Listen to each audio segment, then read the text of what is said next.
Dicho con otras palabras, el mundo es Matrix, vivimos en un metaverso. Yo creo que estamos en un momento, digamos, de confusión. Intentar explicar a través de la ciencia interrogantes que siempre nos han preocupado e inquietado al ser humano. Si la vida tiene algún sentido, el interrogante de la muerte, en el sentido de que aquí dentro de nada, como quien dice, nadie va a saber que hemos existido. Que la ciencia no puede dar respuestas a todos los interrogantes del ser humano. El mundo no se acaba en mí mismo, sino que el mundo es una prolongación de mí mismo. Lo que pasa a mi entorno me pasa a mí. El Hatha Yoga no es solamente posturas físicas, es decir, es otra actividad mental, por técnicas de la India antigua, técnicas gimnásticas que se empleaban como entrenamiento desde los ejércitos, soldados o empleados de príncipes, etcétera, en palacio, en la India antigua, de donde se nutren todo este tipo de pensamientos, tanto el budismo como el yoga como sistema filosófico o cualquier otro. Y eso es lo que ha pasado al mindfulness en el sentido de secularización.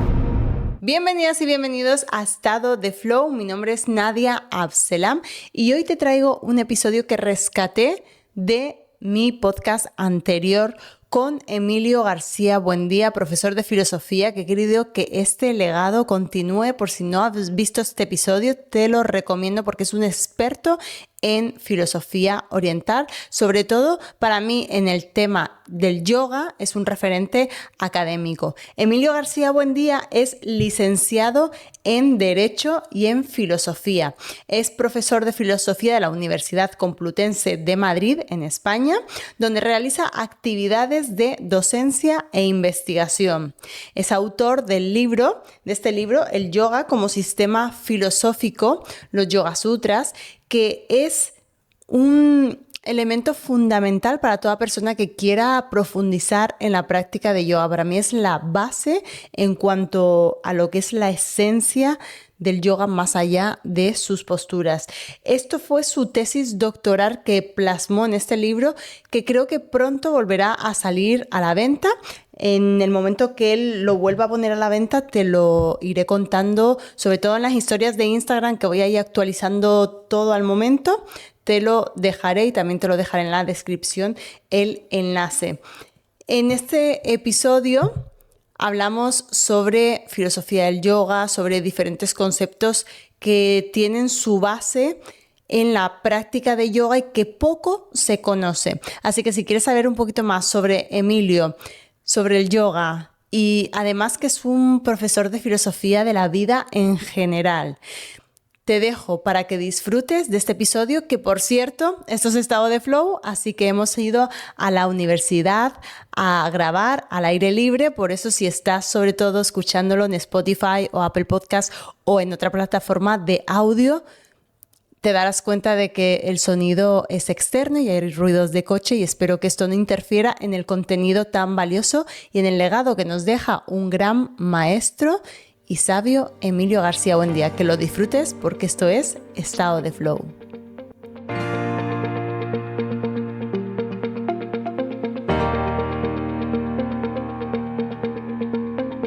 Bienvenido, Emilio, muchísimas gracias por concederme esta entrevista, por tu tiempo. Para mí eres un referente sobre todo en el yoga, en la filosofía india, porque contigo aprendí sobre todo bastante de cómo aterrizar esto a la tierra y poder incluso entregar formaciones basadas sobre todo en la filosofía del yoga que se pudieran entender, digamos, bajadas a la tierra. Y bueno, para quien no te conozca, me gustaría que te presentaras. ¿Quién es Emilio? Bueno, lo primero, agradecerte a ti tu interés y todas las personas que estáis interesadas en este campo, porque realmente es un poco la motivación para que me impulsa a seguir trabajando y estudiando en todo este motivo. O sea que si no estuvierais vosotros, pues la verdad es que me dedicaría a otra cosa, ¿no? En ese sentido. Bueno, sobre mí pues no me gusta hablar mucho, pero de alguna manera yo estudié Derecho en su momento. Al final decidí cambiar un poco todas mis actividades y dedicarme a lo que realmente siempre me atrajo, que era la filosofía y la enseñanza. En esa línea estudié filosofía y posteriormente pues, pude hacer la tesis doctoral ya sobre precisamente el yoga, y que consistió fundamentalmente en una traducción directa de los Yoga Sutras al español. y bueno, pues especializarme un poco en esa línea y en filosofía oriental. Y entonces actualmente pues imparto clases en la UCM, en la Complutense, de filosofía oriental y de introducción al budismo y al hinduismo. Qué interesante. Bueno, traigo aquí tu libro, El yoga como sistema filosófico, los Yoga Sutras, y aquí nos hablas de los, digamos, los 8 pasos o caminos que no sé si son o si está bien dicho, decir que son como la base del yoga o el camino que uno para alcanzar el yoga. Entonces, bueno, cuéntanos un poco en qué consiste los Yoga Sutras, ¿qué es? Bueno, los Yoga Sutras en general se puede decir que es el libro base de uno de los 6 sistemas filosóficos ortodoxos de la India clásica, que su primo hermano, por así decirlo, sería el Sankhya. Entonces sería, por lo tanto, un sistema filosófico, el yoga, que su libro base, que recopila todas las ideas fundamentales, es en esta obra que se llaman los Yoga Sutras, atribuido a Patanjali. Entonces, por lo tanto, es un libro de filosofía en ese sentido. Y cuando quiero decir filosofía es que intenta dar respuestas o la postura de ese sistema filosófico a problemas que el género humano ha considerado filosóficos, como es de qué está formada la realidad, cómo puedo conocerla, cómo me debo comportar, y hablaríamos de ética, pero también, como la filosofía en India siempre no solamente se piensa, sino también se practica, pues contiene una parte práctica que indica cómo seguir, cómo comportarse y llegar a un camino determinado que lo llamamos liberación, ellos lo llaman liberación, en ese sentido, ¿no? Entonces los Yoga Sutras, por así decirlo, buscarían todas esas finalidades. Qué curioso, porque hablas de se practica, ¿no? ¿Y qué es la práctica que va más allá, digamos, de la postura física? Porque lo que conocemos o lo que se ha dado a conocer más en Occidente es la práctica de yoga y enfocado solamente a posturas, secuencia de posturas, vinyasas y demás. Entonces, en este sistema filosófico, ¿qué sería esa práctica? Bueno, la palabra yoga, para empezar, es que es una palabra muy polisémica, es decir, hay que tener cuidado porque tiene muchos significados. Y entonces aparece ya en la literatura india en épocas muy antiguas. Entonces aparece, por ejemplo, ya en las Upanishads, hace claras referencias a lo que es el yoga como una parte práctica. Y en ese sentido, claro, la pregunta sería, ¿cuál es la esencia del yoga? Cuando hablamos, ¿a qué se refiere el yoga en general? Yo creo, y eso ya es una opinión mía, es que yo creo que el yoga desde épocas muy antiguas, ya digo, como mínimo desde las Upanishads, y luego aparece también en la épica, en el Mahabharata, etc., el yoga va asociado siempre con una actividad mental, es decir, con una paralización o disminución de la actividad mental. ¿Por qué medios? Fundamentalmente yo diría, lo resumiría en 2 grandes grupos de técnicas. La primera es la meditación. Por medio de meditar, de focalizar la atención sobre algo, ellos descubrieron que la actividad mental se puede tranquilizar y a la vez con el control de la respiración. Y entonces con esos 2 medios, pero fundamentalmente con la meditación y esa tranquilización de la actividad mental, ellos consideran que uno puede captar realmente cómo es el mundo en su verdadera realidad, más allá de las apariencias. Entonces el yoga ese sería el núcleo. Sin embargo, hoy día en Occidente se ha hablado mucho de las posturas de yoga y su relación. ¿Por qué considero yo que pasa esto, o esa cosa tan extraña, esa división? Porque en Occidente estamos inmersos en un dualismo que no somos capaces de superar, o que lo llevamos casi en el ADN, que es la mente por un lado y el cuerpo por otro. Sin embargo, en otras tradiciones, como puede ser la India, la mente y el cuerpo es un continuo. Entonces ellos no lo habrían visto como 2 cosas separadas. Si yo cambio mi mente, cambio mi cuerpo. Si yo cambio mi cuerpo, cambio mi mente. Y entonces ambas entidades, aunque hablemos como 2 cosas distintas, pero en la realidad, digamos, se solaparían en gran manera. En ese sentido, las posturas físicas realmente pues sería una forma también de cambiar la mente. Y por ese motivo, lo que nos cuesta comprender es que un asana de yoga, una postura de yoga, también es un estado mental. Y eso cuesta entenderlo, porque va contra nuestra tradición occidental, pero para ellos lo ven como algo natural. Yo modifico mi cuerpo, adopto una postura, le añado un estado mental y todo en conjunto es un estado mental, a la vez que un estado físico y corporal. Sí, es la importancia de lo que has dicho, sobre todo el trabajar en conjunto, ¿no? El darnos cuenta, porque sí es verdad que estos 8 pasos o caminos te llevan, porque la base que lo sustenta son esos valores éticos y morales, ¿no? Es como, ¿cómo vamos a estar en asana si hay algo que resolver, ¿no? Se produciría como un conflicto o no nos dejaría como avanzar hacia los estados meditativos, que yo por lo menos en tus clases entendía como que el estado meditativo es un elevado nivel de conciencia. ¿Es así o...?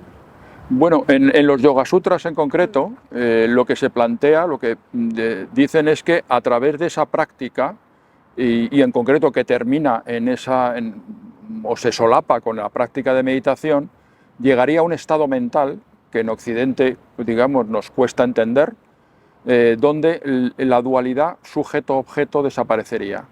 Ese es un concepto que a mí también me cuesta muchas veces, no sé, darle, o cuando lo transmito, a lo mejor porque no creo que no lo he terminado de sentir del todo, entonces me cuesta explicar cómo desaparece esa dualidad sujeto-objeto, que todos, digamos, que somos uno, ¿no? Digamos. Bueno, ellos, digamos, lo explican analizando lo que es el proceso de percepción. Nosotros cuando estamos viendo algo, yo ahora te estoy viendo a ti, entonces me doy cuenta en la frase que acabo de decir, yo, que soy el sujeto que percibo, te percibo a ti, que eres el objeto percibido, o la persona en este caso percibida. Entonces esa es la dualidad, sujeto-objeto. Ellos lo que defienden es que si mantenemos largo tiempo la atención sobre un objeto, al final esa distancia se va acortando y yo me fusiono de alguna manera con ese objeto. Hay en un capítulo de un libro de Sivananda donde explica muy bien desde mi punto de vista eso, y dice que le recomienda a un alumno que medite sobre un búfalo, una cría de búfalo. Entonces, el que tenía, con el cual ese alumno de pequeño tenía un vínculo emocional muy grande. Ahí cuenta Sivananda que el maestro, cuando le dijo esto, fue a los 3 días, porque no salía de la habitación, y le dijo, sal de la habitación. Y le dijo el practicante, el alumno, no puedo salir porque no puedo pasar por la puerta, porque mi cabeza de búfalo me impide pasar por la puerta. Y entonces el maestro se dio cuenta que el búfalo, el objeto, y el sujeto, el alumno, se habían fundido. Y en ese momento le dijo, piensa que no es un búfalo, vete más allá de la forma y del cuerpo. Y entonces él alcanzó la liberación. Lo que quiere contar en ese cuento, que dice muy bien, es cómo el sujeto y el objeto al final se funden en una sola cosa. Y ese estado mental que ellos dicen es lo que llaman samadhi. En los Yoga Sutras, por ejemplo, Vyasa dice que el yoga de Patanjali es igual a samadhi, es decir, el objetivo sería alcanzar ese estado que evidentemente para los occidentales es muy difícil, o parece que sería muy complicado, pero bueno, por lo menos para ellos dicen que eso sería factible, ¿no? Pero complicado por todos los elementos distractores que tenemos en nuestro mundo. Sí, claro, es que habría que pensar que el yoga tal y como se entendía en la antigüedad, en la India era una forma de vida, era una opción de vida. Y entonces las personas que querían seguir ese camino, digamos, abandonaban su familia, abandonaban lo que es la ciudad, sus amigos, y entonces se dedicaban a una vida errante y se dedicaban a todo este tipo de prácticas las 24 horas del día, 365 días al año. Hoy día nuestra vida, evidentemente, es radicalmente distinta. Entonces le podemos dedicar a la práctica de yoga un poco de tiempo a lo largo de la semana, pero luego tenemos que venir a la vida cotidiana. Entonces el yoga de hoy ya no tiene pocas cosas que ver en ese sentido con aquel yoga de hace 2000 años, por ejemplo. Inclusive yo diría más por lo que hablábamos hace un momento. El cuerpo nuestro físico de un occidental del siglo XXI tiene poco que ver con el cuerpo físico de alguien de hace 2000 años. Entonces hay que pensar que hay que adaptar todo eso a nuevas circunstancias. El yoga, de manera simplista, por lo menos yo lo veo así, siempre se dice que es unión. Sí. ¿Es esto correcto? Es decir, yoga es igual a unión. Sí, bueno, eso es un tema y me alegro esto que dices, porque el yoga, como decía antes, la palabra yoga significa muchas cosas. Tiene muchos significados y hay que ver en qué contexto se utiliza para ver qué significado es el adecuado. En ese sentido, la palabra yoga es cierto que viene de una raíz verbal del sánscrito yug, que viene hoy una palabra en castellano que es yugo, que es unir dos reses, y entonces yoga en ese sentido, vamos a decir vulgar o coloquial, sí que significaría unión. Lo que ocurre es que ya en el ámbito filosófico normalmente se distinguen, o los pensadores indios distinguen dos grandes caminos a seguir por el ser humano según sus personalidades. Uno que lo denominan el Viveka Marga, que es el camino marga de la discriminación, y el otro es el Yoga Marga, que es el camino de la unión. El primer camino, el de la discriminación, ¿qué quieren decir ellos con discriminar? Ellos parten con la idea de una idea, y es que los seres humanos cotidianos nacemos con lo que hoy podríamos decir una serie de procesos de identificación. Nosotros nos creemos que somos pues, nuestra forma de vestir, nuestra forma de pensar, nuestra ideología política, nuestra idea religiosa, y cuando decimos quién soy yo, en realidad yo soy lo que yo pienso, lo que yo veo, cómo veo el mundo, etc. Y ellos dicen, hay que deshacer esa identificación. Y entonces, en ese sentido, dentro de ese camino, el yoga sería desunión, en el sentido de desidentificación. Yo me identifico con el mundo y por eso estamos inmersos en ese sufrimiento, vaivenes de todo lo que nos ocurre, esa impermanencia de la que hablan los budistas.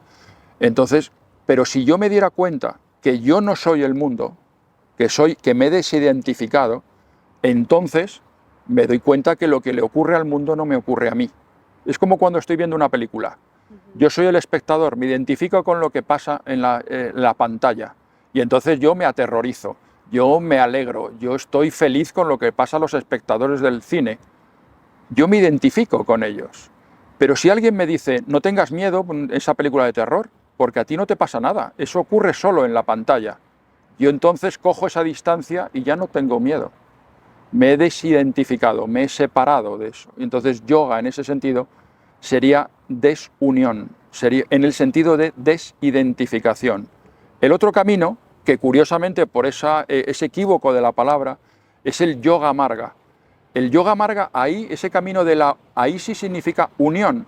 ¿Pero por qué? Porque ese camino es el camino de los teísmos en la India. Yo lo que busco es unirme con una divinidad, porque yo sigo el camino de la emoción. Y entonces yo busco la imaginería, todo el camino de la devoción. Y entonces lo que yo quiero es unirme y fusionarme con la divinidad. Y por eso yoga significa unión. Pero no es el yoga de Patanjali. El yoga de Patanjali es el primero. Es el yoga de la desidentificación. El otro, el yoga de la unión, son todos los teísmos, fundamentalmente el camino del shivaísmo y vishnuísmo. Y la metáfora que se emplea siempre es la pregunta, ¿qué ocurre cuando una gota de agua cae en el océano? Ambas se fusionan, se unen. La gota de agua sería nuestra individualidad. El océano es la totalidad, la consciencia universal, donde yo me fusiono con ella y mi individualidad se diluye. Entonces me uno con ella. Pero ese no es el camino del yoga de Patanjali. Me viene a la mente esa parte del efecto observador. Puede estar relacionado de la parte del yoga de Patanjali, ¿no? Como mirarte, ¿no? Como un observador. Sí, lo que ocurre es que en el yoga de Patanjali considera que la realidad está formada por dos tipos de sustancias. Una que es la consciencia, que es el observador. Por eso aparece la palabra muchas veces que es difícil de entender, hablan de el veedor, el que ve. La consciencia consiste en ese acto psicológico, ese acto por el cual yo me doy cuenta que ahora mismo estoy hablando, que es distinto al acto psicológico de hablar. Entonces, ¿por qué? Porque estoy consciente, tengo consciencia. Por otro lado estaría otra sustancia, que sería el mundo, que está sujeto a constante cambio. Entonces, es un devenir constante. Es lo que hoy día se habla de la sociedad líquida. Todo es impermanente, las relaciones humanas, afectivas, laborales, todo vivimos en esa inquietud constante. Esa es la característica del mundo material. Como el que ve se identifica con el mundo, cree que también él está cambiando, cuando en realidad son dos cosas distintas. Por eso lo que se busca es que ese veedor, esa conciencia, se dé cuenta de que es diferente y entonces él no cambia, está ajeno a todo cambio. Te quería preguntar cómo llega el yoga a Occidente, más o menos en qué año o quién es el que introduce, digamos, el yoga en Occidente. Sí, bueno, hay varias vías, fundamentalmente todo lo que es el pensamiento de la India en general, a través de los ingleses, precisamente, que empiezan a traducir las principales obras de la literatura india y por tanto también del pensamiento indio, van llegando a Europa, por un lado. Entonces empiezan a disponer y tener acceso a, digamos, fuentes literarias, pero también del pensamiento indio, con unas traducciones de altísima calidad. Eso por un lado. Y entonces llegan fundamentalmente a Inglaterra, al Reino Unido y luego también a Alemania. Entonces son las dos grandes fuentes. Por otro lado, va a haber un movimiento en Estados Unidos que se denomina el trascendentalismo americano, que va a estar muy inquieto y muy sediento de otro tipo de corrientes, y entonces van a, digamos, absorber también mucho pensamiento que viene de India. Y hay un punto en Estados Unidos que va a ser muy importante, que es un congreso que se celebra a principios del siglo XX en Chicago, donde van a ir representantes de un congreso de religiones y van a ir grandes representantes de la India. Entre ellos va a ir Vivekananda, Swami Vivekananda, que va a tener una influencia gigantesca y va a recorrer Estados Unidos y luego también el Reino Unido dando conferencias, y entonces va a haber una gran difusión de todo el pensamiento del yoga. De hecho, se publicará en español en una editorial argentina, se llama Los Yogas Prácticos, que tiene los diferentes tipos de yoga de los que se habla en el Bhagavad Gita, y él lo explica con la lucidez de Swami Vivekananda. Entonces eso va a tener un gran impacto. Tenemos por lo tanto esas dos fuentes. Posteriormente, en una época más reciente, va a llegar lo que se podría denominar el yoga postural, que va a ser precisamente todos los discípulos de Krishnamacharya que van a difundir por toda Europa lo que es el yoga desde otra perspectiva, y es precisamente, digamos, actualizar muchas técnicas originariamente del Hatha Yoga y de técnicas gimnásticas, y entonces, pero muy consolidadas en la India, y van a llegar precisamente también a Europa, y entonces de alguna manera todo ello va a conseguir una gran difusión a nivel mundial y se va a convertir en un fenómeno global. En cuanto a yoga, budismo, religión, ¿tienen algo en común? Yo diría que sí. Bueno, en primer lugar habría que separar el concepto otra vez que entendemos por religión, porque es una palabra también muy equívoca. Si fuéramos antropólogos sociales, sabríamos que la religión es un hecho que se da en todas las culturas, con diferentes formas y manifestaciones. Entonces habría que ver en qué consiste eso de la religión. En Occidente se ha asociado muchas veces a los teísmos, pero no es exacto, porque el budismo es ateo, el jainismo es ateo. Entonces habría que aclarar qué se entiende por religión en ese sentido. Respecto al budismo y al yoga, la gran difusión que ha tenido el budismo también y por supuesto el yoga, habría que tener en cuenta dos aspectos, y es que tanto el budismo como el yoga, fíjate que hablábamos del yoga como sistema filosófico, no solamente de yoga. Es decir, que como sistema filosófico da respuestas a interrogantes del ser humano, esos que hablábamos pues, de qué es la realidad, cómo comportarnos. Es decir, tiene una parte filosófica y una parte práctica. Y el budismo ocurre lo mismo y da sus propias respuestas. Tiene una forma de ver la realidad, tiene una ética, tiene una forma de conocimiento de cómo comportarse y tiene también una parte práctica.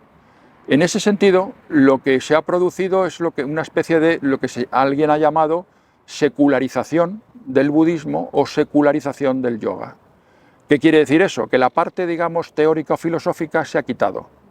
Porque yo, por ejemplo, puedo ser creyente, creo que existe un Dios o un ser supremo, y el budismo me dice que no existe ningún ser supremo. Entonces ya me crea un conflicto. Quitemos esa parte y quedémonos solamente con la parte práctica. La parte práctica es universal y además es muy neutra desde el punto de vista de pensamiento político, religioso, etc. Por eso se habla de secularización. Si hablamos de secularización aplicado al budismo, es decir, quedarnos solo con la parte práctica propuesta por el budismo, tendríamos el mindfulness.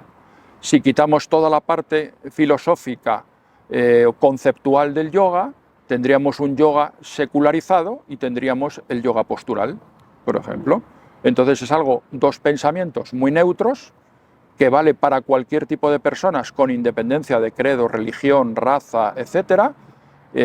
Y entonces es perfectamente expandible en todos los ámbitos. Porque obviamente lo que uno constata es que ese tipo de prácticas son altísimamente beneficiosas para cualquier ser humano. Totalmente, bueno, ya has metido aquí cosillas que también iba a preguntar más adelante, pero que vamos, que está genial. Porque mira, por ejemplo, si buscas en cualquier buscador en internet, pues siempre pones yoga y meditación y todo te lo pone como diferencias entre yoga y meditación y te dice que bueno, que es cosas diferentes o incluso yoga, meditación, mindfulness, todo lo ponen como las diferencias que hay entre practicar una cosa u otra. ¿Realmente hay alguna diferencia? Bueno, yo ya comentaba antes que si hubiera que hablar de qué es el yoga o cuál es el núcleo del yoga, yo creo que en los textos, desde luego, se puede rastrear de épocas muy antiguas que el yoga y la meditación están íntimamente unidas. De hecho, en una de las Upanishads más antiguas, que es la Chandogya Upanishad, ahí aparece un himno de alabanza a la meditación, precisamente. Y estaríamos hablando que aproximadamente esa Upanishad sería del siglo VII antes de nuestra era. Es decir, que el texto está. Entonces, yo entiendo que por ese motivo se podría abundar mucho más, pero que el yoga y la meditación me cuesta comprender cuáles son por qué dicen que sean diferentes. Quizá el problema surge por lo que he comentado antes, y es que la palabra yoga habría que ver qué se entiende por yoga. Entonces, el yoga postural, en un momento dado, se puede pensar que está más separado de la meditación.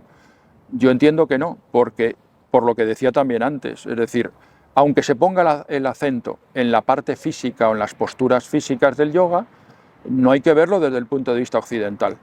Es decir, una postura física del yoga implica también una actitud mental, focalizar la atención en algún lado, y es un complemento precisamente de la meditación. Todo va enfocado en el mismo sentido, que es la propia definición de los Yoga Sutras, es la tranquilidad de la actividad mental, la detención de la actividad mental. Todo iría enfocado en ese sentido. Y todo ese tipo de técnicas, como tiene una naturaleza muy psicológica, luego se van traspasando a muchos sistemas. Y el budismo, evidentemente, toma muchísimas de esas técnicas también, que tienen diferentes orígenes. Y entonces ese budismo secularizado, evidentemente, toma muchas técnicas que son propias, se comparten con el yoga o se comparten con otro tipo de pensamientos, como el tantrismo, etc. Porque es curioso, de hecho, en una de las formaciones que había dado, o sea, había una persona que me decía, oye, gracias por explicar, ¿no?, que la parte de yoga y meditación, porque decía, sí, yo veo mucha gente que medita, pero nadie me sabe decir qué es la meditación o qué es lo que están haciendo, ¿no? Entonces, meditar, el estado meditativo es la detención de las oscilaciones de la mente, o sea, ¿cómo definirías para alguien que venga de cero, de nada, que no entienda esta cultura ni esta filosofía, de manera sencilla, cómo definirías qué es la meditación? Sí, yo no diría lo que yo entiendo por meditación, yo me remitiría a Patanjali. Lo mejor es leer a los maestros. Y estos grandes maestros son grandes porque son clarísimos a la hora de explicarlo. Y además está escrito en un género que es muy breve y muy conciso, con lo cual Patanjali lo define perfectamente: focalizar la atención sobre una sola entidad. Y es más, ya está. Entonces yo creo que se entiende. ¿Cómo es, no? Es claro, es fijar la atención sobre algo. Y luego el propio Patanjali en los Yoga Sutras pone ejemplos sobre dónde se puede focalizar la atención. Y si se complementa con el comentario de Vyasa, pone más ejemplos todavía. Y entonces habla de un objeto externo o un objeto interno, y habla concreto, pone ejemplos de ellos, una emoción, y el colmo es que termina diciendo literalmente sobre cualquier cosa. Es decir, que da igual sobre qué fijemos la atención. Meditar es focalizar la atención sobre un solo punto largo tiempo. Ya está, es así de fácil y difícil a la vez. Difícil, sí, porque en una sociedad con tantas distracciones y Claro. más ahora que en nuestra mano tenemos el acceso a muchas distracciones, fijar la atención en un punto 3 minutos incluso es súper complicado. Una barbaridad, La gente 3 se va, minutos, sí. Se va cada 2 por 3. Antes de continuar, quería, para quien no entienda, porque has comentado varias veces las Upanishad, Sí. yo recuerdo las Upanishad, me había quedado con esa frase de la sabiduría del bosque, ¿no? Para Sí. que explicaras un poco qué es las Upanishad. Bueno, las Upanishads es un conjunto de obras, digamos, la evolución del pensamiento indio va desde los Vedas y, digamos, termina ya con un pensamiento mucho más elaborado, muchos siglos después, que se concreta precisamente en un grupo de textos que se denominan las Upanishad. El nombre es una enseñanza que es abajo, al lado de un maestro en el suelo, sentados, y entonces discuten diferentes temas. Y fundamentalmente es un pensamiento muy abstracto y que habla precisamente de un yo universal y bueno, pues tiene un pensamiento muy elaborado y de grandísima altura filosófica. Ahí en concreto hay una serie de esas obras, se saben los nombres perfectamente, y esas obras pues bueno, pues están algunas de ellas especialmente relacionadas con el yoga específicamente. Y entonces se han editado algunas veces con el nombre de las Upanishad del yoga. Es decir, el yoga, por lo tanto, es que es un pensamiento también muy antiguo. Bueno, pues sería ese conjunto de obras donde las más importantes se consideran, las que se denominan Upanishad mayores, son las que va a comentar, en el sentido de aclarar lo que quiere decir, un filósofo muy importante posterior, que es Sankara, que hará comentarios y explicativos sobre lo que quieren decir esos versos. Y entonces, pues normalmente, antiguamente se estudiaba el texto original más el comentario de Sankara. En cuanto a lo que hablas de estudiar a través de comentarios, por ejemplo, yo me leí los Yoga Sutras en el libro de Vivekananda y no me había quedado tan claro como luego en tu libro. Y creo que a veces obviamos, o por lo menos a mí me lo habían explicado así, que sí es verdad que toda esta filosofía hay que estudiarla no solo a través de los libros, sino también con un maestro que te explique y que sobre todo te traiga también a esta nueva era de cómo aplicarlo. Sí, bueno, tradicionalmente siempre en la India la tradición es muy importante, lo que se llama la tradición. Y entonces siempre la idea en India era que un texto base, como pueden ser los Yoga Sutras o las Upanishad, luego los diferentes pensadores lo que iban haciendo era, su forma de hacer filosofía es aclarar y reflexionar sobre el significado y lo que quería decir cualquier sutra o aforismo que aparecía ahí. Y entonces en esa explicación es donde va apareciendo el progreso de la filosofía. ¿Cuál es el problema fundamental que hay siempre con estos textos? Es que son textos filosóficos en ese sentido y están escritos de una manera muy concisa. Entonces el problema está en que o uno sabe previamente cuál es el problema que hay de fondo, o si no, no entiende lo que se está debatiendo, no se entiende la respuesta que se da ahí, o cuál es el planteamiento. Y por ese motivo es importante tener en cuenta los comentarios sucesivos que ha habido por diferentes grandes pensadores aclarando esas respuestas. Sería como, por poner un ejemplo, si yo sé muy pocas matemáticas y quiero entender un manual, por ejemplo, de cálculo infinitesimal. Pero oiga, empiece usted primero a sumar, restar, saber un logaritmo y luego llegará usted al cálculo. Pero así de entrada, si no sabe cuáles son los problemas que hay, uno se va a perder, porque realmente no sabe de qué se está tratando. Por ejemplo, por concretar más, en el libro cuarto, que es el libro cuarto de los Yoga Sutras, que es un libro extraño, ahí lo que se está debatiendo es, muchos autores consideran que es una polémica con el budismo, con una escuela budista, de si el mundo externo existe o no existe, o es una construcción de nuestra mente. Y entonces ahí aparecen los argumentos que Patanjali da para intentar demostrar que los budistas no tienen razón. Si uno no entiende que el problema que hay de fondo es eso, pues entonces, claro, uno lo lee y todo resulta rarísimo, porque es una cosa que no se comprende.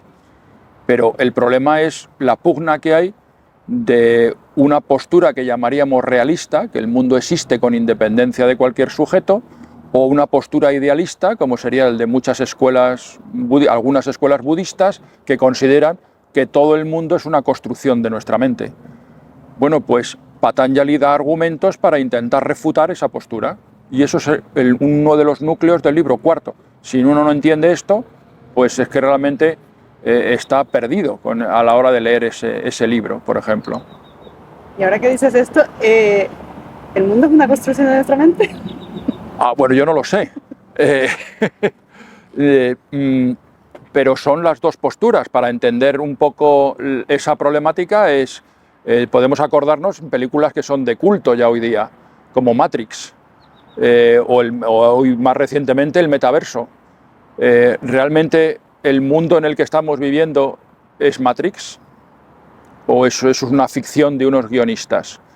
Esa película lo que plantea es un tema de un calado muy grande, realmente. Si todo el mundo que nos rodea es una ficción, que no sabemos cómo se crea y quién lo crea, o bien realmente es algo que existe con independencia de nosotros. Entonces, dicho con otras palabras, ¿el mundo es Matrix? ¿Vivimos en un metaverso? ¿O realmente el mundo tiene independencia de todos nosotros, de nuestras mentes? Bueno, pues ese es el problema y es difícil resolver esa cuestión. Los grandes dilemas de la humanidad que no sabremos si en algún momento se resolverán o no, quedarán ahí. Bueno, a mí me gustaría, a raíz de tu pregunta, digamos, salirme un poco de todo esto y hablar de cosas que son universales. Hoy día tenemos la creencia muy arraigada que la ciencia va a poder responder a todo ese tipo de preguntas. Y eso es lo que hoy día se llama y se critica como cientifismo.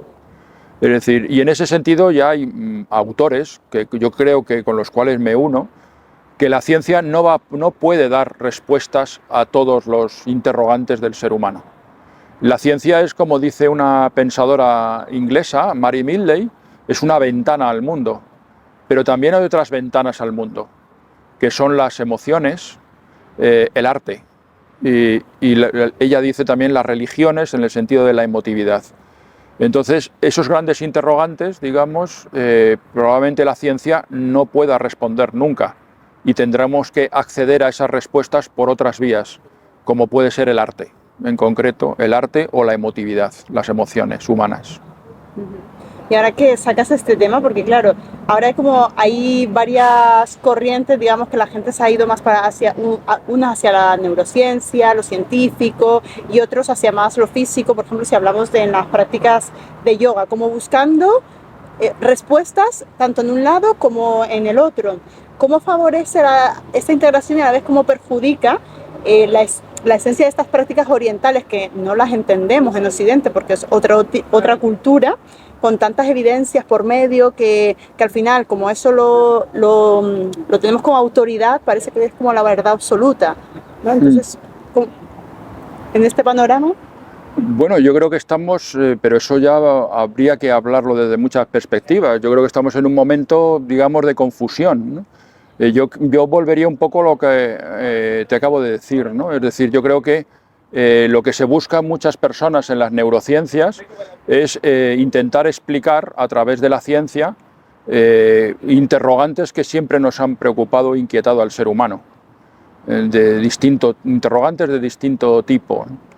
Pues si la vida tiene algún sentido, el interrogante de la muerte, en el sentido de que aquí dentro de nada, como quien dice, nadie va a saber que hemos existido, qué sentido tiene todo esto. En fin, eso la ciencia ni la neurociencia lo va a poder resolver.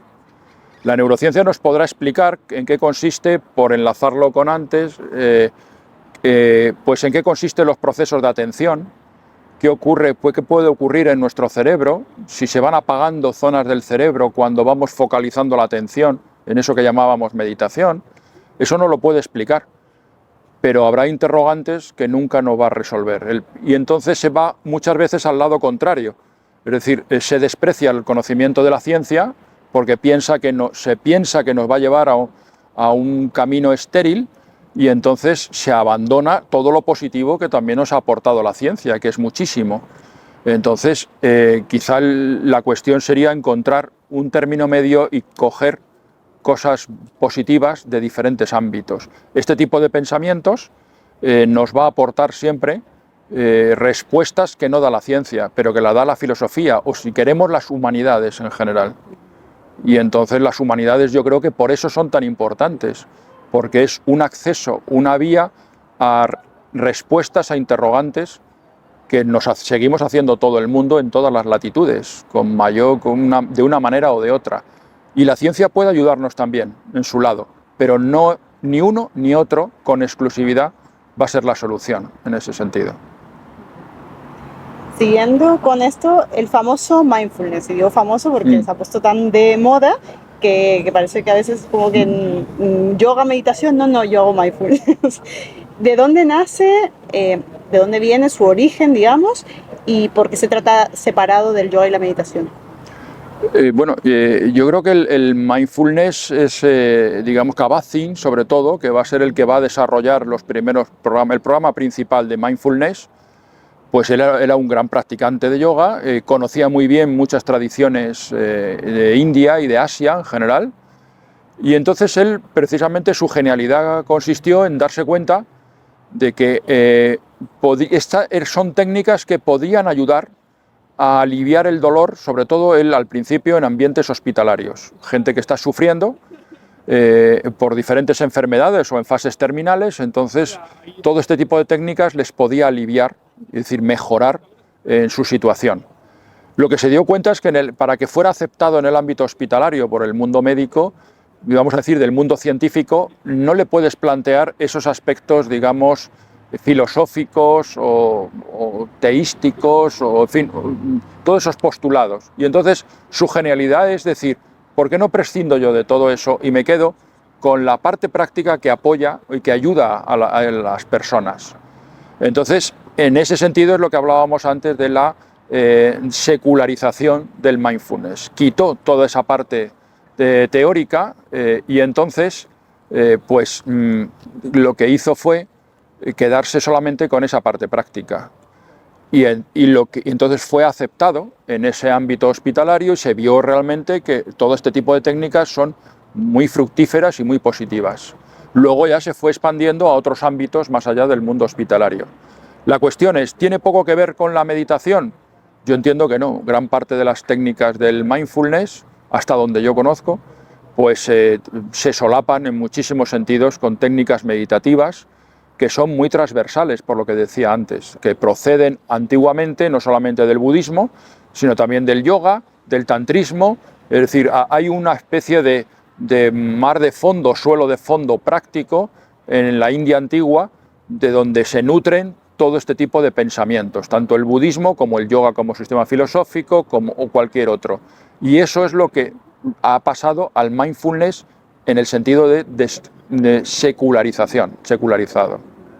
Cierto es que por lo menos yo lo veo así de agradecida, ¿no? Porque esa manera también de integrarlo nos ha ayudado incluso a otro en el ambiente laboral a poder introducir, digamos, la filosofía del yoga dentro de entornos laborales, ¿no? En mi caso, por ejemplo, en la policía, si no fuera por estas cosillas de neurociencia, de evidencias, de mindfulness, pues a lo mejor no estaríamos ahora impartiendo, digamos, incluso parte de la filosofía como filosofía de vida, no solo filosofía del yoga, sino filosofía de vida que mejora la salud y el bienestar de los trabajadores, si no fuera por esa parte. Pero también entiendo que la esencia o los principios básicos que son los que dan sentido a todo lo que estamos haciendo no se deberían perder. Claro, yo pondría un ejemplo en ese sentido de la manera que puede beneficiar las técnicas de mindfulness o las técnicas del yoga.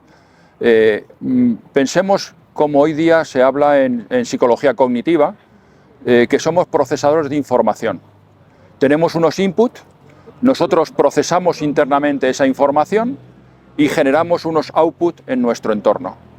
Claro, como ahora si ponemos el acento en la parte de procesadores de información, ¿cómo la procesamos? Si nosotros estamos alterados por una vida de estrés, de agitación, de inquietudes, de preocupaciones, los outputs que procesamos, digo, los inputs que procesamos, Cuando generamos la salida también le añadimos un plus de agitación que procede de nosotros mismos. La meditación y todo este tipo de técnicas lo que actúan es sobre el procesador de información, sobre nosotros mismos. Si nuestras, vamos a decir, para entendernos, nuestras neuronas, todo nuestro sistema neuronal se tranquiliza, se relaja, procesamos la información de una manera totalmente diferente. Los inputs siguen siendo los mismos, pero lo que he cambiado es al procesador de información, es decir, al individuo. Y entonces nuestros outputs, en ese sentido, son totalmente diferentes, más pausados, más relajados, nos ayudan a solucionar mejor los problemas de una forma más óptima, no de una forma alterada en ese sentido. Por eso yo entiendo que todo este tipo de técnicas que se comprueba empíricamente que son eficaces, es decir, no es una ficción. Y la forma de actuar es que funcionan sobre lo que estamos llamando ahora, lo estoy llamando ahora el procesador de información que somos los humanos. Y yo he leído en una ocasión que hay una crítica en los entornos laborales que si el mindfulness y las técnicas de mindfulness lo que hacen es que domestican, entre comillas, de alguna manera al trabajador porque le hace que sea menos combativo, menos reivindicativo. Yo creo que es injusta totalmente esa crítica, no está acertada, por esa razón que acabo de decir. No está domesticando o quitando ningún tipo de reivindicación justa que pueda hacer cualquier persona. Lo que está haciendo es que esa reivindicación sea de una manera diferente. Pero no quiere decir que ya sea crear un ser pasivo, dócil y domesticado, en absoluto. Lo que está haciendo es crear a un ser que mucho más tranquilo procesa esa información y actúa y defiende sus intereses o derechos, pero de una forma completamente más pausada, pero con toda la intensidad y con toda la vehemencia que pueda. Pero procesa y además son aspectos muy buenos para gestionar, por ejemplo, los problemas de agresividad, todo ese tipo de la violencia que sufrimos en nuestra sociedad. Todo eso, evidentemente, este tipo de técnicas, al modificar a ese procesador de información, aporta unos beneficios a la sociedad enormes. Y esos beneficios vienen con mucha práctica, porque en el mundo de la inmediatez lo queremos ya y en 3 pasos o 3 tips que queremos que como que se nos den la píldora y que ya... Sí. Claro, yo eso me acuerdo siempre con eso, un refrán que es muy viejo, ¿no? La sabiduría popular. Si quieres tener un hijo tienes que esperar 9 meses. Es decir, ya sabemos que todo el mundo lo queremos todo inmediatamente, eso es cierto. Somos la sociedad de la prisa. Bien, pero es que desde luego esas transformaciones nunca son tan fulminantes. Es un proceso que es casi imperceptible. De hecho hay una frase en el Tao Te Ching que dice: todo gran viaje empieza por unos pequeños pasos. Podemos recorrer un gran camino, pero al final todo ese camino se puede reducir a un pequeño paso a cada momento. Claro, nosotros tendemos hoy día a dar poca importancia a ese pasito que damos diariamente, pero si somos capaces de verlo con otra perspectiva, el camino que luego al final, con esa constancia, nos lleva muy lejos. Sí, lo vemos muy claro en el deporte, ¿no? Por ejemplo, uno no va a correr una maratón de mañana, ¿no? Mañana no iríamos a correr una maratón sin hacer el proceso, pero sin embargo con este tipo de prácticas la gente lo quiere ya, incluso veo mucho como que la gente va buscando el efecto placebo, como un efecto placebo que le produce ir a una clase de yoga y ya. A mí muchas veces me dicen: Nadia, a ver si nos das otra clase. Y yo digo: no, hasta que no apliques lo que ya te enseñé, no, mejor no te doy más clase, ¿no? Claro. Porque parece que es como buscar un efecto placebo en este tipo de práctica. Sí, es que hoy día no solamente este tipo de técnicas o prácticas del yoga, es que parece que tenemos que estar buscando pues muchísimos efectos placebo, es decir, cursos de cualquier cosa. Cambiamos de actividad, hoy día hacemos un deporte de riesgo, mañana hacemos otro diferente para poder decirlo. Es decir, ese es un problema social de nuestra sociedad, indudablemente.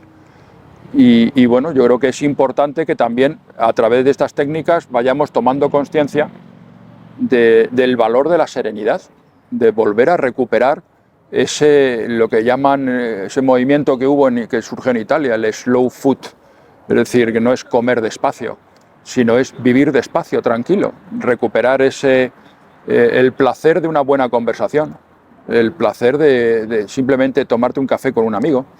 Eso no tiene un valor material, pero nos aporta una tranquilidad en ese sentido. Y estas técnicas también nos sirven para ir valorando justamente slow food, ese vivir con más tranquilidad. Pues yo siento que el 2020 fue un año que marcó un antes y un después en la vida de prácticamente la gran mayoría de las personas, me atrevería a decir, porque pasamos de personas que, y yo lo he notado mucho a la hora de dar formaciones, de cambiar incluso la forma de darlas, porque antes la gente no quería saber ni se conectaba con la parte espiritual, y ahora incluso se ha creado un negocio a través de la espiritualidad. ¿Qué consecuencias trae estos fenómenos, ¿no? Que usan solo es una parte de las enseñanzas, sobre todo hablando la parte de espiritualidad como negocio, ¿no? Como falsas promesas, que va muy enlazado a la inmediatez, a conseguir esta parte de inmediatez, con obtener ciertos resultados y no sé, todo lo que hay ahí detrás y esa, digamos que estamos como bastante perdidos después de haber pasado ese proceso del mundo se paró, ahora me encuentro conmigo mismo, no sé ni dónde estoy, ¿no?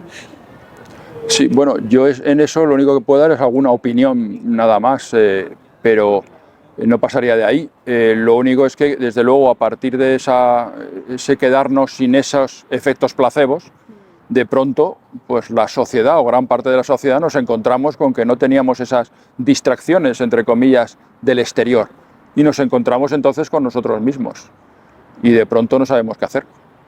Y eso provocó, evidentemente, un cambio muy importante en ese sentido. Claro, dentro de todo, claro, toda oferta, siempre toda demanda se ajusta a una oferta rápidamente. Y desde luego vivimos en el mundo donde, desgraciadamente, no sé si en qué proporción, de todo se hace un negocio. Y entonces, claro, ante ese vacío se llena con toda esta oferta de todo tipo. Yo lo único que creo es que, en ese sentido, el mundo, digamos, más, vamos a decir, clásico, en el sentido de los grandes textos de la humanidad, de estos pensadores, pues siempre va a estar ahí como referencia en ese sentido. Y yo creo que es importante estar precavido respecto a todos estos vendedores, entre comillas, de la inmediatez. Es decir, y por lo menos saber que eso existe y que hay que tener cierto cuidado. También he observado una tendencia, bueno, no sé si esta frase es del budismo, ¿no? La de todo en la vida es dolor, el sufrimiento es opcional. Sí. Y veo a veces que se potencian, ¿no? O se publicitan retiros y eventos que llevan sobre todo a experimentar el dolor.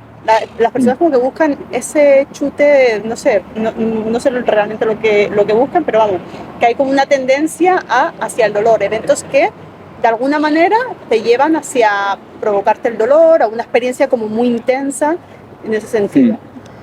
Bueno, yo creo que en primer lugar que el relacionarlo eso con los que lo relacionan con la primera de las 4 nobles virtudes del budismo, de que toda la existencia es sufrimiento, realmente es un desconocimiento absoluto del budismo. O sea, cuando el Buda habla de esa primera noble verdad, lo que está hablando, ese concepto de sufrimiento es un concepto muy profundo, es constatar sobre todo que en la vida nunca podemos satisfacer ningún deseo, o que todos son anhelos que nunca podemos satisfacer, que siempre todo es impermanente, que todo es fugaz en todos los aspectos, y eso, si lo pensamos, genera una inquietud como mínimo. Es decir, es un concepto muy profundo en ese sentido cuando se habla o se traduce como que todo es sufrimiento en ese sentido. Ningún deseo incluso se puede satisfacer, porque en que satisfagamos un deseo, automáticamente volvemos otra vez, no se agota el deseo, volvemos otra vez. Es decir, eso es lo que hoy día se llamaría la sociedad líquida. Vivimos en esa sociedad de impermanencia total, y eso, si uno lo piensa, es inquietante. Pero de ahí a ya pasar, decir, voy a provocarme sensaciones de dolor para, no sé muy bien para qué, para salir de una vida monótona, o de no sé muy bien cuál es el objetivo. Desde luego no tiene nada que ver con esa noble verdad del budismo, que es algo muy profundo, y realmente no es más que vendernos otro producto. Pero eso es una opinión que no acabo de comprender cuál es el objetivo de este tipo de técnicas, vamos. De hecho, hay otro tipo de técnicas que también llevan como a entrar en estados de trance a través de, bueno, de música, de respiración y demás. O sea, usan parte de, digamos, trabajo emocional para inducir a ciertos estados. Sí, yo volvería otra vez a los textos clásicos, es decir, es que está todo inventado, ya, o sea, no puede venir alguien a descubrirnos el Mediterráneo. El Mediterráneo ya está ahí, ya está descubierto, entonces no nos lo quieran vender. Entonces no se puede llegar a una transformación interna de la noche a la mañana, es decir, es algo imposible, es como el refrán que decía, no podemos tener al cabo de 15 días un hijo, hay que esperar 9 meses. Es decir, el que quiera vendernos otra cosa, pues obviamente es sospechoso. Entonces, en ese sentido, yo no creo que no es que sea un clásico en el sentido de antiguo, es que 2 y 2 siguen siendo 4. Entonces, no se empeñe usted en vendernos algo por algún método que nadie ha señalado que sea realmente beneficioso para el ser humano. Volvemos a la confusión que al final hace que la gente esté en la búsqueda de una cosa, la otra, y si no, pues me voy a la astrología, y si no, me voy al más allá, Claro. y busco, ¿no? Sí. Y nunca me encuentro. Sí, sí, pero es que es volver siempre con los mismos temas, es decir, los métodos clásicos antiguos, que no porque sea antiguo ya podemos despreciarlo, es que funcionan, están muy testeados, están muy comprobados, son métodos empíricos que se han desarrollado a lo largo de milenios. Entonces, uno sabe que esto funciona, que esto es eficaz, estas prácticas de yoga, de meditación, etc. Acortarlo, pues yo no conozco todavía ninguno. Puede ser que en un futuro alguien descubra algo, pero desde luego el que me prometa algo de eso, por lo menos me pone en guardia. Sí, verdad, bueno, porque al final es de qué manera, o bueno, a lo mejor te estoy pidiendo una opinión muy personal, ¿no? Porque es como las comunidades budistas, ¿no? Que también están haciendo por acercarse a la sociedad, para traer este mensaje, ¿no? Y que la gente no se pierda en otras cosas, pero de qué manera tendría que hacer pues comunidades budistas, hinduistas, de yoga, para lanzar ese mensaje o que llegue a esta sociedad más moderna que parece que sin una persuasión no calan este tipo de... Parece que como que aquí no hay chicha, me voy a lo inmediato. Entonces, ¿cómo o cuál debería ser el mensaje? ¿Cómo se debería trabajar para poder llegar a...? Pues no lo sé muy bien qué contestarte en ese sentido, porque... yo creo que quizás yo lo plantearía a la inversa, es decir, el que realmente necesita algo o busca porque tiene unas ciertas inquietudes, es un aforismo que siempre ha existido en la India. Cuando tú buscas, llega un momento en que aparece el maestro. Es decir, los maestros son la gente que está preparada, están ahí. Entonces lo que hay que hacer es buscarlos, no que uno venga a mi casa a venderme un producto. Es decir, porque es otra vez otro elemento que a mí me alarma de alguna manera. No me quiere usted vender algo. O sea, si yo siento cierta inquietud, pues voy a buscarlo, voy a preocuparme, voy a contrastar con diferentes personas, con diferentes textos, en diferentes lugares. Al final voy a dar con la persona adecuada. A lo mejor me equivoco, pero al final voy a encontrar una persona adecuada en ese sentido. Pero es uno el que tiene que hacer el esfuerzo por buscar. Porque es que si no, es como si decimos, es que el médico no viene a mi casa a curarme. No, es que tú eres el que tienes la necesidad de ir al médico. Él tiene el conocimiento, pues vas a la consulta. Es decir, no puede ser un mundo al revés, en ese sentido. Y después de todo este análisis, ¿cómo ves el panorama actual en torno a la práctica de yoga? Y ya decirte la filosofía del yoga que se está perdiendo, pero bueno, ¿cómo ves más o menos el panorama actual? Bueno, yo intento ser siempre optimista, ¿no? Aunque a lo mejor haya gente que diga que cualquier otra cosa. Yo pienso que, por lo que decía hace un momento, es decir, los grandes textos están ahí. A pesar de todos los meandros, las vueltas que se pueden dar, el río es muy grande y está ahí. Entonces uno siempre puede llegar a esa orilla de ese río, ¿no? de conocimiento, de experiencias, ¿no? En ese sentido. Entonces, bueno, pues Yo creo que todos los intentos de búsqueda, aunque a veces sean equivocados, al final vuelven otra vez a llevarnos a un camino positivo. Siempre hay un avance en ese sentido. Eso quiero decir que yo soy optimista. Nos podemos equivocar muchas veces, pero el progresar también está formado por los errores. Y entonces los errores son parte del progreso en ese sentido. Y entonces yo creo que poco a poco, si cada vez va habiendo más gente que va más preparada, que estudia con seriedad todos estos asuntos, y todo eso al final es un avance. Y entonces, por ese sentido, por ese motivo, yo creo que soy positivo, ¿no? Optimista. Y ya para ir finalizando y cerrando, Emilio, quería preguntarte qué es para ti la espiritualidad y qué papel juega en tu vida. Bueno, yo más que hablar de mí, que yo creo que lo importante es qué entendería yo por espiritualidad. Yo creo que es una palabra también muy manida y muy desgastada, desgraciadamente.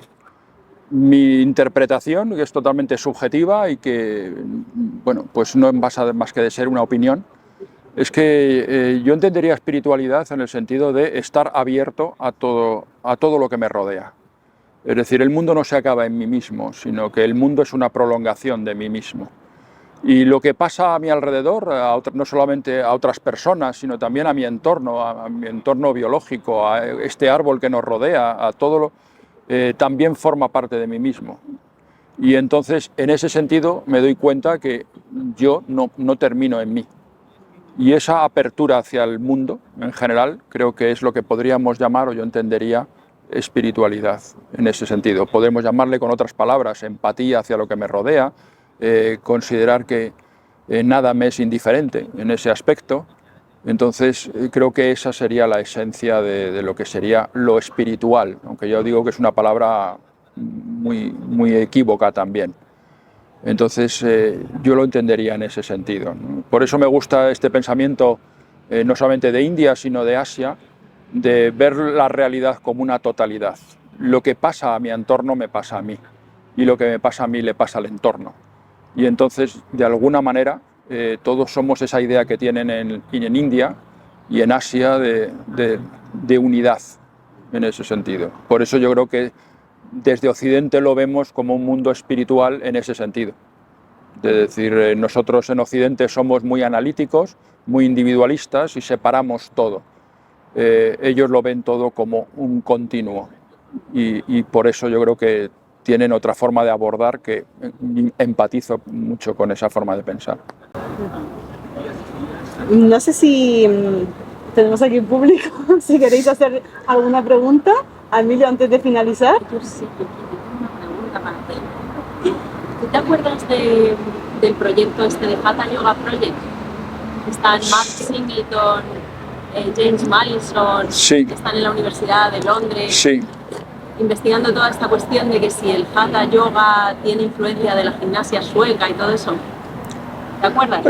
Bueno, una de las cosas que apoyan ellos es esta teoría de que el Hatha Yoga que practicamos hoy tiene influencia de la gimnasia sueca, que hubo como, pues eso, en los años 20, 30, este intercambio entre clases de la nobleza y burguesía y demás, que hacían sus gimnasias y fueron allí, o sea,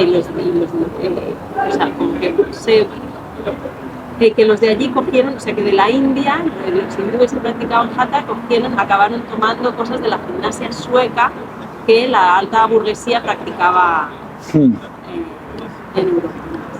Y yo le he estado dando vueltas estos años y confío mucho en estas dos personas, me parece que son unos estudiosos que hay que respetar. Pero luego yo pienso, ¿no será al revés? O sea, ¿no habrá sido que el yoga, o sea, que puede que, o sea, que ha habido contacto mucho antes entre la cultura occidental y la cultura oriental, y que fue ahí donde se empezó a desarrollar a lo mejor gimnasias, ¿no? Que luego acabaron siendo esto que le llaman la gimnasia sueca, pero que sí, lo que has dicho tú antes, que el yoga es ancestral, que aunque haya textos del medioevo, pero hay cosas de mucho antes, ¿no será que es al revés? Que yo últimamente pienso eso, que quizás el yoga es la primera gimnasia que hubo. y que era algo que ya de por sí se creó como algo integrado con un ejercicio mental y de atención y de todo esto que ahora está tan separado, ¿no? ¿No habrá sido al revés, que haya habido intercambios previos? Porque, ¿no? Sí. Bueno, y ya Marco Aurelio tuvo contacto con filosofías orientales, ya en aquella... Bueno, sí, yo creo que habría que distinguir varias cosas. En primer lugar, otra vez vamos con el concepto de yoga, que yo creo que es importante. O sea, si hablamos de Hatha Yoga, el Hatha Yoga, en ese sentido, es una cosa que lo que es el yoga como sistema filosófico, es decir, como un pensamiento filosófico, siempre se vio como algo muy separado del pensamiento filosófico. Era una práctica más próxima, pues bueno, a un tipo de faquires. O sea, no se veía con buenos ojos, porque no se pensaba que esto tuviera ninguna entidad filosófica. Eso está claro, porque uno lee los Yoga Sutras y lo que le dedica a Patanjali a los asanas es muy breve. Y luego en los comentarios, en concreto, hay un comentarista que dice, literalmente, estos son temas de Hatha Yoga y al que le interese que consulte los manuales de Hatha Yoga. Eso está escrito. Creo que era Vijnana Vishnu, aunque no estoy seguro quién es ese comentarista, pero está dicho así. Luego, posteriormente, es decir, el Hatha Yoga, desde luego, como prácticas físicas, y hay que tener en cuenta que en los manuales de Hatha Yoga también se habla de la meditación, del samadhi, que también se olvida por el otro lado. Es decir, que el Hatha Yoga no es solamente posturas físicas, es decir, es otra actividad mental, por lo que hablábamos antes de ese continuo cuerpo-mente que lo ven como un continuo. Pero el Hatha Yoga tendría su desarrollo. Hasta donde yo sé, desde luego, lo que sí, sobre todo Krishnamacharya, y luego que yo creo que es la fuente de todo el yoga postural que se ha expandido por todo Occidente en ese sentido, él tomó precisamente técnicas de la India antigua, técnicas gimnásticas que se empleaban como entrenamiento desde los ejércitos, soldados o empleados de príncipes, etcétera, en palacio, etcétera. Es decir, que había un desarrollo gimnástico en la India de épocas muy antiguas, que aplicadas luego a la lucha, etcétera. ¿No tendrá más lógica que fuera al revés? Yo ya no sé si esas... La gimnasia sueca viene quizás de la influencia que pudo haber a lo mejor incluso en tiempos romanos. Yo creo que desde luego eso no lo sé, porque en épocas romanas la relación que puede haber en esa época imperial entre la Roma imperial en concreto y India antigua son temas muy discutidos y no están nada claros. Por lo tanto, yo creo que no se puede uno retrotraer a esas fechas con un mínimo de certeza. Hay simplemente posibilidades, pero pocas. Que en épocas más recientes, yo no sé, lo desconozco completamente, la evolución de lo que es la gimnasia sueca y de dónde procede, y eso lo desconozco. Pero desde luego que el yoga postural yo creo que es bastante claro y me resulta, aunque a estos autores que has dicho, por supuesto me parecen totalmente solventes y cuando lo dicen tendrán algún fundamento.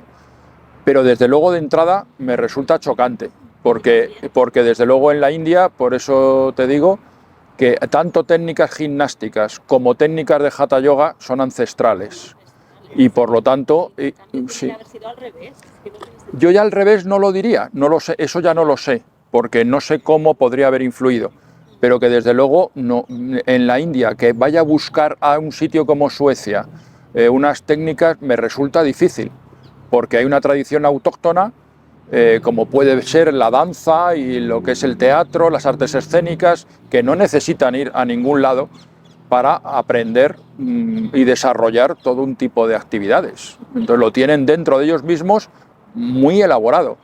Y entonces me resulta extraño, desde luego. ¿Tú meditas y has meditado por qué? Bueno, pues no, la respuesta es no. El día tiene 24 horas y bueno, pues entre preparar clases, dar clases, estar trabajando en todo esto que estoy contando, pues la verdad es que, bueno, intentar vivir y hacer más cosas, pues la verdad es que no te da la vida para más cosas. podría hacerlo, evidentemente, prescindiendo de otras. Digamos que mi camino, el yoga también significa un camino, y hay muchos caminos, muchos yogas, y mi yoga es más el estudio, en ese sentido. Esa sería mi meditación. Sería una meditación diferente, pero al fin y al cabo también sería un yoga, aunque algo diferente. Sí, pues yo te veo y no sé, por lo que transmites, es como este hombre no se sentará a meditar así con los ojos y no hará esto, pero siento que encarnas, digamos, sí, encarnas todo lo que es esta parte filosófica como en tu estilo de vida, por lo menos a mí es lo que me proyecta. Bueno, y ahora cuando me veas que me voy levitando, ya verás.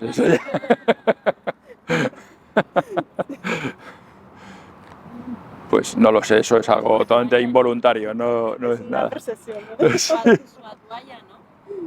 Lo que dice el Swadhyaya, el estudio del sí mismo, también Sí. es una forma de... El estudio, sí, del Kriya Yoga.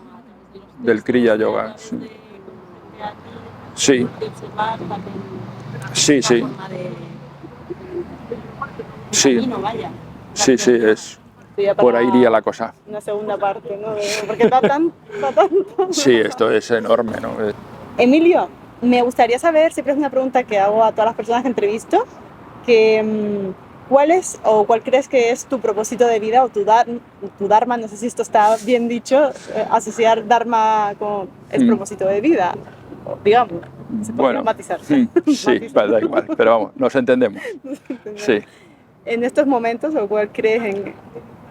Bueno, mi objetivo en este sentido es pues seguir trabajando en esta línea, estudiando todos estos textos, todo este conocimiento, porque creo que creo que es importante que se conozca con la mayor rigurosidad posible. Yo siempre intento verlo con cierta distancia, es decir, siempre me dicen, bueno, ¿por qué no practicas yoga? ¿Por qué no...?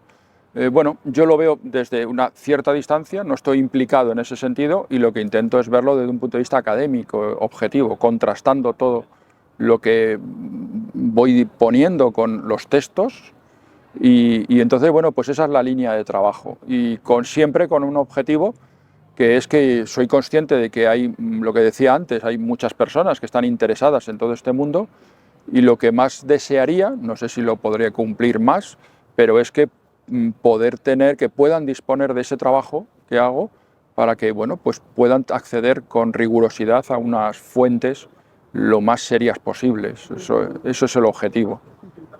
Qué bien, ¿no? Y yo te lo agradezco mucho porque la verdad que he aprendido bastante contigo. De hecho, tu libro, El Yoga como Sistema Filosófico, que pronto volverá a estar a la venta, ¿no? Espero una nueva edición que salga pronto. Y antes de terminar, ¿quieres añadir algo más o cómo te gustaría que finalizáramos o cerráramos? Bueno, pues un poco relacionando con lo que has comentado antes, pues sí que es una realidad que en este mundo pues es tan vertiginoso, que a todo nos arrastra, y que muchas veces es difícil distinguir lo que merece la pena de lo que no, pues yo diría en ese sentido como criterio pues un precepto ya muy antiguo de la Ilustración, es atrévete a pensar. Es decir, que cada uno recupere en la mayor medida posible un espíritu crítico. Que no porque lo diga alguien que tenga mucha fama, porque venda muchos libros, porque tenga muchos títulos, da igual. Lo importante no es quién lo diga, sino analizar, ser capaces de analizar lo que uno dice, emplear el sentido común, que muchas veces también es una buena guía, tener ciertos criterios para decir, bueno, pues si este es un mercader o realmente lo que quiere es vender un libro o cuál es su objetivo. Es decir, en resumen, mantener y desarrollar una mente y un espíritu crítico, que es quizá lo que muchas veces vamos perdiendo, desgraciadamente, y pensar por nosotros mismos. Y entonces decir, no, voy a razonar todo esto, voy a analizarlo, y bueno, pues creer en nosotros mismos, en nuestro sexto sentido, en ese aspecto, ¿no? Creo que es importante no perderlo, por supuesto, en este ámbito como en cualquier otro. Con este pensamiento crítico cerramos. Muchísimas gracias, Emilio, gracias a por ti. tu tiempo. Muchísimas gracias, te lo agradezco, y por todo este contenido para mí de auténtico valor que nos has regalado. Muchas gracias. Me alegro que os haya servido. Gracias.